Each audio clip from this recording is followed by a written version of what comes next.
విష్ణుమూర్తి అవతారాల్లో 4వ అవతారం నరసింహ అవతారం. సత్యయుగంలో ఇద్దరు అసుర సహోదరులు ఉండేవారు, హిరణ్యాక్షకుడు మరియు హిరణ్యకశిపుడు. వారిలో హిరణ్యాక్షకుడు భూమిని సముద్రంలో దాచిపెట్టాడు. అప్పుడు మహావిష్ణువు వరాహ అవతారం తీసుకుని అతన్ని సంహరించాడు. అది చూసిన హిరణ్యకశిపుడు కోపంతో మండిపోయాడు. ఎలాగైనా విష్ణువు మీద ప్రతీకారం తీర్చుకోవాలని హిరణ్యకశిపుడు బ్రహ్మదేవుని కోసం ఘోర తపస్సు చేశాడు.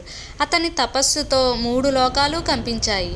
చివరకు బ్రహ్మదేవుడు ప్రత్యక్షమయ్యాడు. హిరణ్యకశిపుడు ఇలా వరం కోరుకున్నాడు: మనిషి చేత కానీ, జంతువుల చేత కానీ, పగలు కానీ, రాత్రి కానీ, ఇంట్లో కానీ, బయట కానీ, నేల మీద కానీ, ఆకాశంలో కానీ, ఆయుధంతో కానీ, ఏ దేవుడితో కానీ, రాక్షసుడితో కానీ నన్ను మరణం రాకూడదని వరం తీసుకున్నాడు.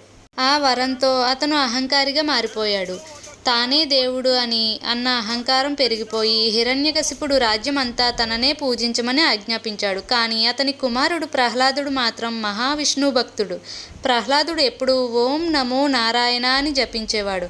అది చూసి హిరణ్యకశిపుడు కోపంతో ఉలిక్కి పడిపోతాడు. హిరణ్యకశిపుడు ప్రహ్లాదుడిని చంపడానికి ఎన్నో ప్రయత్నాలు చేశాడు. పాములు గుంతలో పడేశాడు, ఏనుగులతో తొక్కించడానికి ప్రయత్నించాడు. కానీ ప్రతిసారి మహావిష్ణువు ప్రహ్లాదుడిని కాపాడాడు.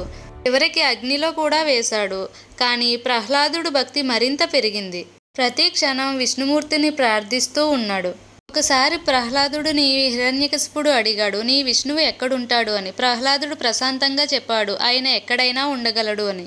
అప్పుడు హిరణ్యకశిపుడు రాజభవనంలో ఒక భారీ స్తంభాన్ని చూపించి, ఈ స్తంభంలో కూడా ఉన్నాడా అని అడిగాడు. ప్రహ్లాదుడు అవును అని చెప్తాడు. కోపంతో హిరణ్యకశిపుడు గదతో ఆ స్తంభాన్ని కొట్టాడు. అప్పుడు స్తంభం నుంచి చీలిపోయి అందులో నుంచి అర్ధ మనిషి, అర్ధసింహం రూపంలో మహావిష్ణువు ప్రత్యక్షమయ్యారు. ఆయనే శ్రీ నరసింహస్వామి.